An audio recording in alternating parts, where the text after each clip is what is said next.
신앙을 점검하는 데 있어서 아주 중요한 기준 중에 하나가 이것을 물어보면 됩니다.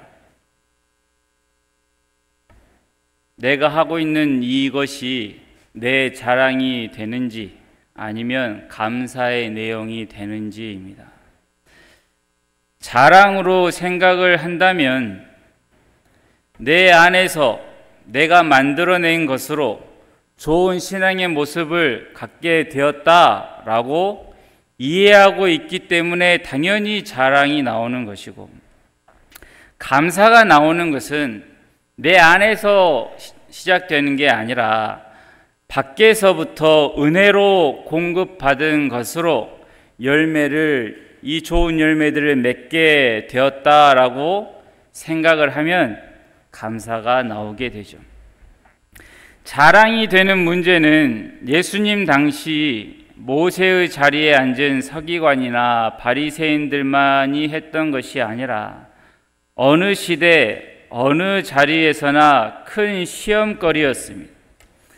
자랑은 어떤 것에서 시작을 하게 되냐면 신앙을 율법적 차원에서 이해하면 아주 잘 나타나는 증상입니다. 율법적 차원에서라고 하는 말은 인과응보를 따라간다는 것이죠. 잘했더니 복을 받더라. 내가 열심히 했더니 좋은 결과가 나오더라. 라고 하는 법칙이죠. 내가 어떻게 하느냐에 따라서 결과가 달라지더라 라고 하는 생각이 있으면 그것은 하나님을 떠난 죄인이 하나님이 아니라 자신을 중심에 놓으려는 그 악한 본성을 따라가는 생각입니다. 죄는 필연적으로 모든 것의 중심을 나로 두고 내가 중심이고 그렇게 모든 것을 생각을 하고 행동을 하게 되면 곧 자기 자랑으로 이어질 수밖에 없죠. 하나님 앞에 무릎을 꿇지 않고 남의 도움을 받으려 하지 않고 무엇을 믿습니까? 옛날에는 내 주먹을 믿었고 지금은 내 공부하는 실력을 믿을 수도 있고 내 경력을 믿을 수도 있겠죠. 내 지혜와 경험, 내가 가진 인맥이면 얼마든지 이 땅에서의 삶을 풍요롭게 살아갈 수 있다. 그것이 맞지 않는가라고 생각하는 인간의 교만함이 이러한 것들을 만들어내는 것이죠. 이러한 모습은 오늘날 우리 주변에도 얼마든지 일어나는 것이고 형태만 다를 뿐 참된 신앙인들을 여러 모습으로 유혹합니다. 잠언 29장에 묵시가 없으면 백성이 방자히 행하거니와 율법을 지키는 자는 복이 있느니라 라는 말씀이 있습니다. 여기서 묵시는 계시를 말하죠. 묵시가 없으면 백성이 방자히 행한다는 것은 하나님으로부터 받는 말씀이 없으니 사람이 자기 마음대로 행하고 있다라고 하는 뜻이죠. 이 뒤에 있는 율법을 지키는 자는 복이 있느니라와 대조되는 말씀입니다. 율법을 지키는 자는 복이 있다라고 하는 것은 하나님의 말씀을 따라 사는 사람은 방자히 행하지 않으니 그게 바로 세월을 아끼는 복을 하나님께 속한 사람으로서 인생을 잘 살아가고 있는 복을 받고 있다라고 하는 의미죠. 오늘 본문 15절부터 18절을 보겠습니다. 그런즉 너희가 어떻게 행할지를 자세히 주의하여 지혜 없는 자 같이 하지 말고 오직 지혜 있는 자 같이 하여 세월을 아끼라. 때가 악하니라. 그러므로 어리석은 자가 되지 말고 오직 주의 뜻이 무엇인가 이해하라. 술 취하지 말라. 이는 방탕한 것이니 오직 성령으로 충만함을 받으라 입니다. 이 말씀의 핵심은 술이 아니라 성령 충만함을 받는 삶의 모습이 어떠한 것인지를 설명해 주고 있는 것입니다. 보통 우리는 성령 충만하면 성령님의 특별한 위로와 특별한 보호가 있거나 내 눈이 갑자기 열려서 무슨 신비한 것이 보이는 그런 것을 성령 충만한 것으로 생각을 하는데, 방금 읽은 본문에서 성령 충만을 무엇으로 말하고 있냐면 성령을 따라 행하는 것과 연결시키고 있습니다. 성령을 따르는 것은 육체를 따르는 것과 반대되는 길이고 어둠이 아닌 빛의 자녀들처럼 행하는 것이죠. 하나님의 백성은 더 이상 자기 마음대로 살지 않는다. 하나님의 백성은 누구의 뜻대로? 하나님의 뜻대로 사는 것이다 라고 하는 것을 말하면서 성령 충만을 이야기하고 있다 라고 하는 것입니다. 그러니 이렇게 말할 수 있는 것이죠. 성령님을 따라 사는 것, 말씀을 따라 사는 것, 이것이 바로 성령 충만이다 라고 이야기할 수 있습니다. 성령을 따라 행하는 것은 세월을 아껴야 하는 것이고 어리석지 말아야 하고 주님의 뜻을 이해해야 하는 분별과 선택과 결정과 내가 구원받은 사람으로서의 책임 있는 모습에 관한 이야기를 하고 있는 것입니다. 성령을 따라 산다는 것은 우리가 어떻게 신앙생활을 해야 하는지 그 실천하는 행동에 대해서 말을 하고 있는 것이지, 우리는 가만히 있었더니 성령님이 개입하셔서 어떤 신비한 그 말로 못하는 기쁨의 어떠한 경지에 나를 인도하신다는 것을 이야기하고 있지 않다는 것이죠. 물론 성령님께서 주의 자녀들에게 놀라운 기쁨과 감격을 주십니다. 그러나 신앙생활의 대부분은 그러한 특별한 감격 속에서 사는 것이 아니라 하나님의 뜻이 무엇인지를 분별하고 이해하고 내가 하나님의 뜻을 택할 것인지 아니면 전과 같이 어둠의 방식을 따라갈 것인지를 선택해야 하는 결정들이 우리의 신앙생활에 있으며, 또한 그 결정을 할 때 내가 바로 하나님의 자녀다, 빛의 자녀다 라고 하는 그 책임 있는 모습에 관한 것을 성령을 따라 행하는 것으로 말하고 있는 것이죠. 그러니 우리가 하나님께서 어떤 사람에게 필요해서든 아니면 더 큰 사명을 주시기 위해 직접 찾아오시든 하나님께서 직접 우리의 불안한 마음을 어떤 신비한 방법으로 우리의 마음을 붙드실 수도 있고, 네가 정말로 내 자녀다라고 하는 것을 놀라운 방식으로 확인시켜 주실 수도 있고, 앞뒤가 다 막혀서 도무지 헤어나올 수 없을 것 같은 상황 속에서도 하나님이 그 모든 것을 안개와 같이 사라지게 해 주시는 일도 있습니다. 그러나 이러한 일들은 특별한 것입니다. 비상수단인 것이죠. 하나님께서 모세를 만나 주실 때 타지 않는 떨기나무에서 만나 주셨죠. 참으로 놀라운 일입니다. 그런데 그러면 그 모세가 그 타지 않는 떨기나무를 평생 바라보며 살았는가라고 하면 그렇지 않다는 것입니다. 떨기나무 옆에다가 초막을 짓고 살기 힘들 때마다 하나님 다시 한번 이 떨기나무에 불 좀 내려 주옵소서, 그럼 제가 좀 힘을 얻겠나이다 라며 모세가 그 세월을 살지 않았다는 것입니다. 그에게는 사명이 있었죠. 그에게는 다른 곳에서 수많은 상황과 오랜 시간 속에서 하나님이 기뻐하시는 것이 무엇인가를 늘 구하고 그 기뻐하시는 뜻대로 행해야 하는 날들이 그 뒤에 남아 있었던 것입니다. 이것이 바로 우리의 신앙생활과 같은 것이죠. 성경에서 말하는 일반적인 성령 충만은 우리가 우리의 악한 본성의 소욕을 누르고 그것을 외면하고 그것을 꺾어 버리고 하나님의 뜻과 하나님이 내게 요구하시는 것을 선택하는 싸움이고 성령을 따라 행하기 위해서 노력하는 모습들인 것입니다. 믿는 사람들이 어떤 꿈을 가질 수도 있고 거룩한 야망을 가질 수도 있겠지요. 하지만 그것은 언제나 우리에게 방향을 제시해 주는 것이죠. 방향을 세워놓고 그쪽으로 가는 싸움을 오랫동안 하는 것입니다. 그러한 날들이 우리의 삶의 대부분이죠.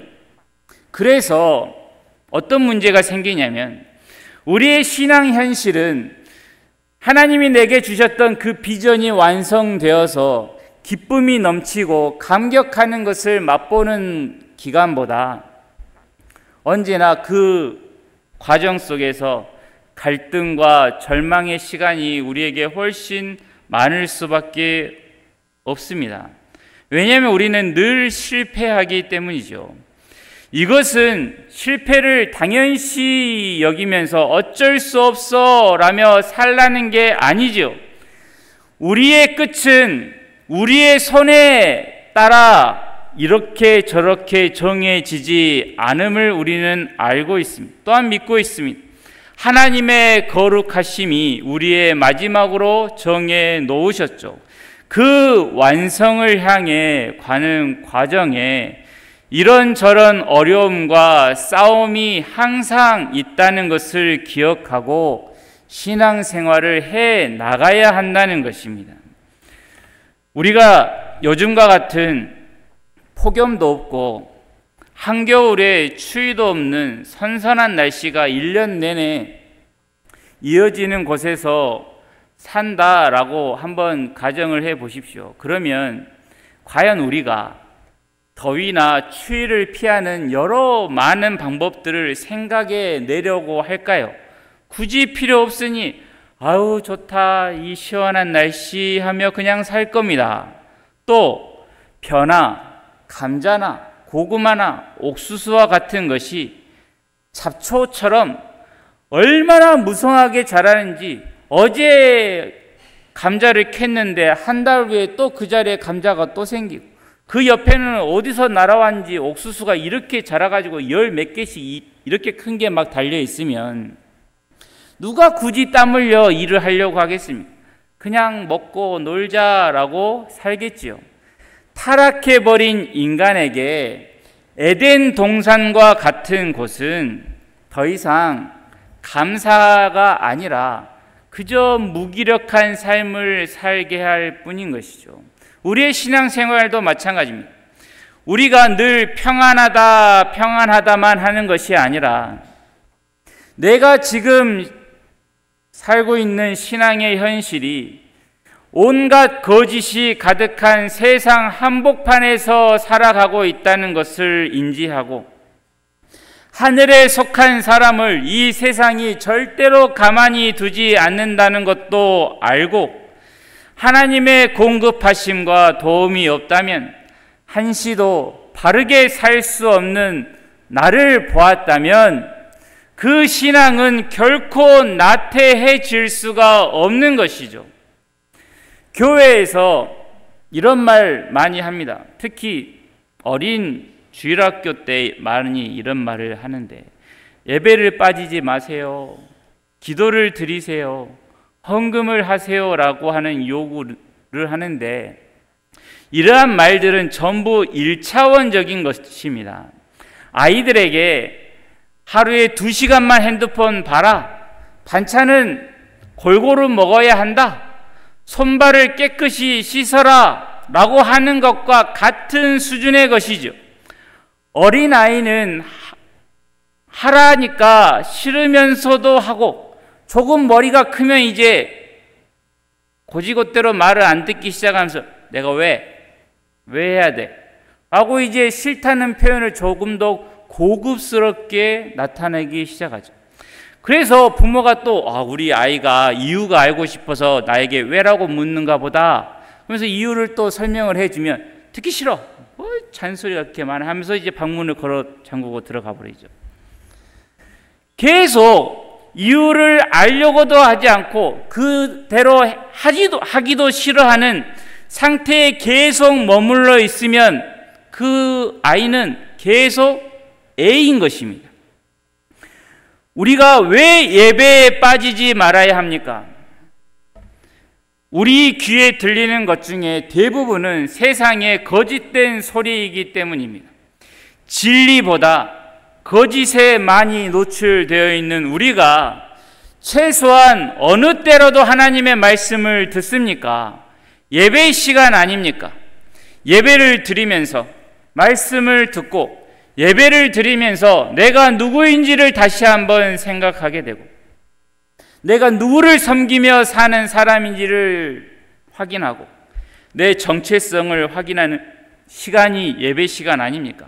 그러면 그 시간들을 늘려가는 게 좋은 것이겠습니까? 어떻게든 줄이는 게 좋겠습니까? 당연히 답은 정해져 있으니 그렇게 예배 드려라, 예배 좀 해라, 빠지지 마십시오 라고 이야기하는 것이죠. 그리고 왜 기도를 그렇게 하라고 말을 할까요? 기도하는 것이 얼마나 귀한 복인지를 알고 있기 때문에 그것을 권하는 것입니다. 하나님이 나의 기도를 들어주시겠다라고 하는 게 이게 얼마나 놀라운 은혜인가. 내가 어려울 때 내가 혼자가 아니라는 사실을 알기에 기도가 나오는 것 아닙니까? 하나님의 뜻이 이루어지는 과정에 나 같은 사람 전혀 필요가 없음에도 불구하고 나를 불러서 네가 기도해라, 그러면 내가 일하겠다라고까지 말씀하시면서 하나님이 온전히 행하시는 그 일 가운데 부족한 우리를 불러서 함께 하자, 나와 같이 하자라고 참여시켜 주시는 것이 기도가 아닙니까? 그리고 왜 헌금해야 합니까? 믿음이 없는 사람들이야 교회가 참 돈을 밝히더라 그런 소리를 하겠지만, 믿는 우리는 내가 어떤 사람인지를 그 물질로 확인하고 있지 않습니까?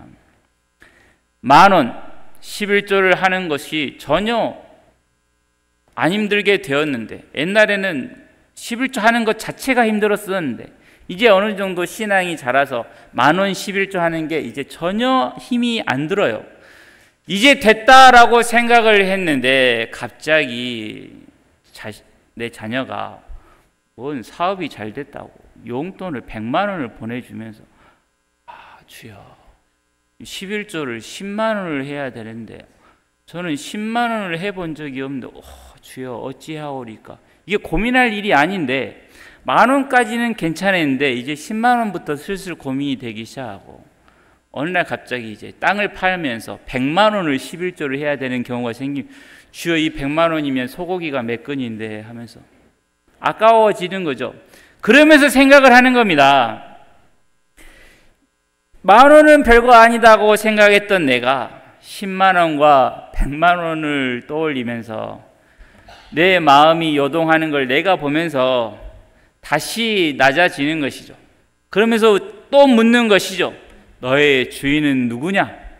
너가 정말 누구를 의지하고 있느냐?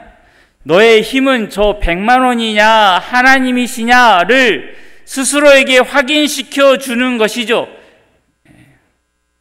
그런데 예배나 기도나 헌금의 의미보다 그 자체가 목적이 되어서 나는 예배했는데 아무개는 지난주도 빠지더라. 나는 기도하는데 너는 기도 시간에 안 나오더라. 나는 헌금을 했는데 너는 10,000원도 안 하냐. 라는 식의 말은 전부 뭡니까? 자기 자랑을 위해 한 것이죠. 그것은 전부 훅 불어버리면 사라질 연기와 같은 것들이고, 그렇게 계속 있다 보면 나는 너를 도무지 알지 못한다라고 하는 절대로 들어서는 안 되는 소리를 듣게 되는 것입니다. 그것을 피하라고 그런 일이 일어나기 전에 사는 길을 택하라고 이 말씀들이 우리의 귀에 들리는 것 아니겠습니까? 하나님을 믿고 그 말씀을 따라 사는 것은 쉽지 않습니다. 그럼에도 거듭난 우리는 말씀을 따라 살아내야 하는 책임이 있습니다. 잘 안 돼요. 하지만 우리는 잘 안 되는데 마지막에는 승리하게 되어 있습니다. 왜 그렇게 될 수밖에 없느냐?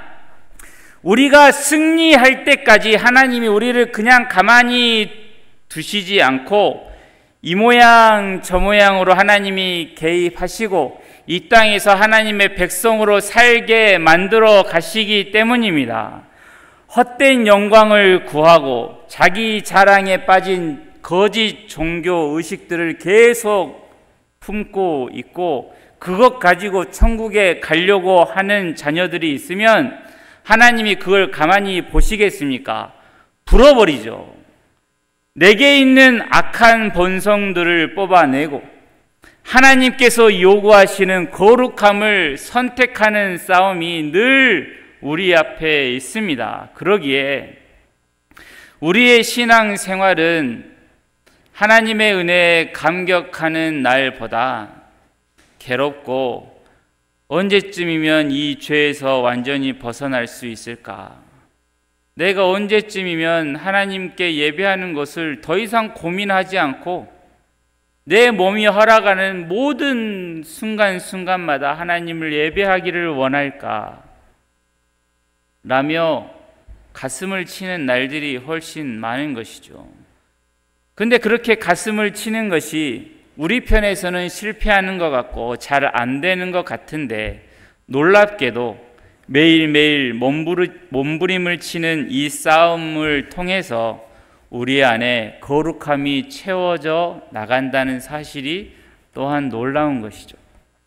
우리의 신앙이 참 괜찮아진다라고 하는 때가 있는데 그게 언제냐면 거의 마지막입니다. 하나님이 오늘 내일 부르실까 하는 그때, 오늘 내일, 오늘 저녁에 갈지 내일 아침에 갈지 모를 때쯤에야 우리의 신앙이 괜찮아지지 그 전에는 아직도 먼 것이죠. 이제 괜찮아지니 이제 넌 됐다라고 하면서 하나님이 불러가시는 거죠. 우리 모두는 신앙생활하는 것이 타고난 것처럼 본래 우리가 그런 사람인 것처럼 믿음으로 사는 것이 아주 자연스러워야 한다고 생각하려는 병에 걸려 있습니다. 말씀에 복종시키고 성령님을 따라가는 것은 본래 우리의 모습이 아니었습니다.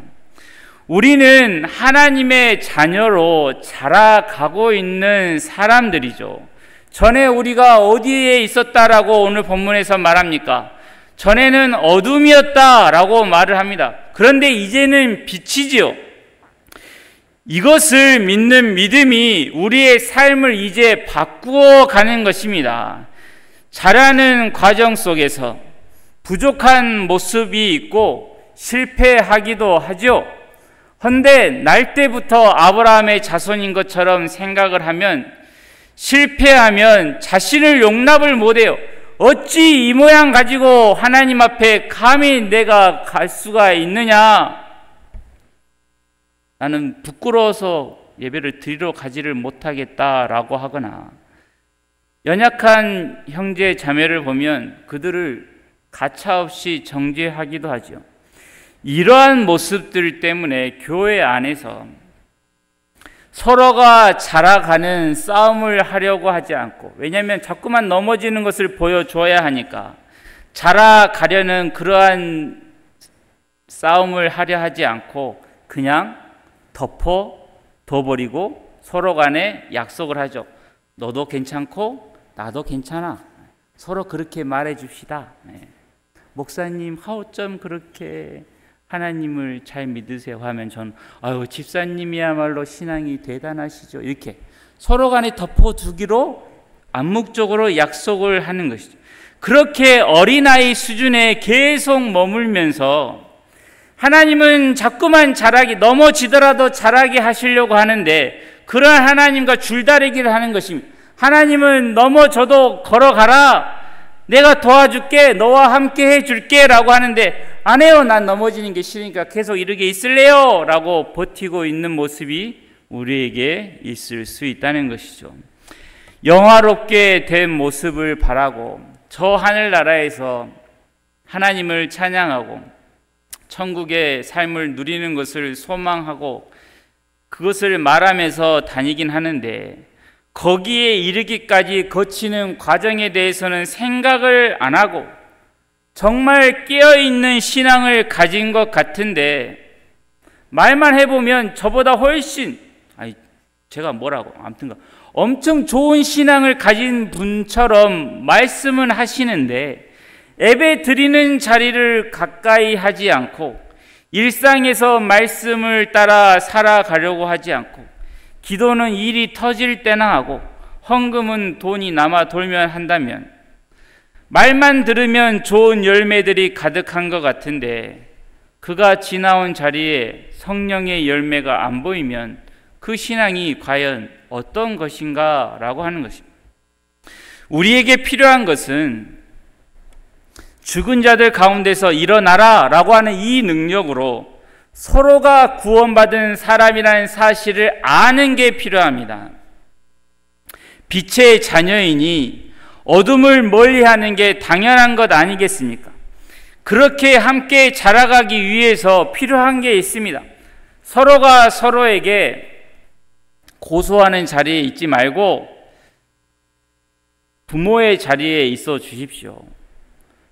제가 예전에 아르바이트 할 때 3살, 4살 된 여자아이가 서점에 있는 이 책을 돌리는 게 있어요. 이렇게 돌아가는 책들이. 그 책을 다 빼가지고 노는 거예요. 아르바이트생인 제가 얼마나 이렇게 열이 받았겠습니까? 이게 한마디 했어요. 그랬더니 저 뒤에서 어머니가 찾아와서 누구한테 뭐라고 했을까요? 저한테 뭐라 했어요. 자기 자식한테 뭐라는 게 아니라 왜 애기가 노는데 왜 애기한테 그렇게 뭐라 해요? 저는 그때 충격을 받았습니다. 부모에게 자식은 옳고 그름보다 더 뛰어넘는 그 무언가가 있구나. 그래서 절대로 그 뒤로는 자식을 부모 앞에서 혼내지 않습니다. 우리가 빛의 자녀이니 어둠을 멀리하며 살아가는 것 당연하고 우리가 서로 자라가야 할 때 무엇이 필요하냐면 서로가 서로에게 이렇게 편이 되어주는 것입니다. 무조건 어떻게든 편이 되어 주어야 합니다. 그 사람의 연약함이 어느 날 내 연약함이 될 수도 있어요. 그때 서로 간에 찌르는 것만 있으면 과연 그 공동체 안에 하나님의 사랑이 어디서 세상 사람들이 찾아볼 수 있겠느냐라고 하는 겁니다. 이것이 바로 무엇이냐면 그리스도를 경외함으로 피차 복종하는 모습입니다. 나뿐 아니라 저 형제를 부르신 그리스도를 경외함으로 내가 그 편에 서 주는 것이 바로 예수님을 경외하는 사람의 모습이죠. 성령을 따라 행하는 것 어색하고 자라가는 중이기에 넘어지고 울고 떼쓰는 일이 있을 수 있다라고 생각하고 내 자신도 용서해 주고 또한 믿음의 형제에게도 용서를 베푸는 것, 이것이 바로 서로 자라가는 과정 속에서 필요한 것이죠. 이것은 죄를 방조하라는 얘기가 아닙니다. 10번 연습해야 하나가 될까 말까 하는 그 과정을 서로 보면서 인내해 보자라고 하는 것이, 그러한 세월들이 흘러야 2번, 3번 승리의 순간들을 맛보게 되는 것이죠. 우리 안에는 선한 것이 없고 거룩한 것이 없습니다. 그 모든 것은 전부 하나님께로부터 온 것인데 그것을 내 것으로 만들기 위해서 열심히 외우고 따라하고 힘을 다하고 나 자신의 악한 본성을 꺾는 게 필요하지요. 일이 생기면 예전에는 그 일을 따라서 가버렸는데 이제는 예배를 선택하는 일이나 좋은 옷 2벌 사면서도 왜 올해는 옷이 없대? 이러고 내가 살았는데 이제는 한 벌만 사고 한 벌은 헌금을 하든 어려운 이웃을 돕는 일에 쓰고 내 소원만 아뢰는 기도가 아니라 하나님의 뜻을 구해보는 기도도 한 번씩 해보는 것, 이러한 것을 시작할 수 있는 것이 하나님의 은혜입니다. 이러한 하나님의 은혜가 우리 가운데 부어지기를 간절히 바랍니다. 이 은혜의 과정을 겪고 올라간 사람만이 저 밑에서부터 이제 올라오고 있는 뒤따라오는 사람들을 바르게 안내할 수 있는 것이죠. 너는 왜 아직도 못하냐? 라고 할 수가 없습니다. 나도 너처럼 그랬다라고 말할 수밖에 없는 것이죠. 나도 그랬어. 나도 그런 어려움 겪었을 때 하나님 원망한 적 있고 하나님이 어디 계시냐라고 말을 한 적도 있었어 라고 하며 위로하고, 그래도 포기하지 마세요. 저도 그때는 죽을 만큼 힘들었는데 한 달만 참아보자, 1년만 참아보자 하면서 버텼더니 하나님이 내 안에서 이 모든 아름다운 것들을 만들어 주셨습니다 라고 하면서 그를 격려해 주는 것이죠. 이러한 생각을 할 수 있는 것은 이 일을 시작하신 하나님께서 반드시 완성하신다는 말씀을 믿으니 가능한 것입니다. 또한 우리의 실패와 못난 모습으로도 하나님께서는 얼마든지 선한 것을 만들어내실 수 있는 전능하신 분임을 믿기에 가능한 것입니다. 우리 각자의 신앙 현실 속에서 하나님의 사람으로 내가 빛의 자녀가 되었음을 인지하고 힘써 죄와 싸우고 그 싸움에서 이겨내시고 자라나서 모든 영광과 찬양을 하나님께만 온전히 올려드리는 거룩한 주의 자녀들이 다 되기를 바랍니다. 기도하겠습니다.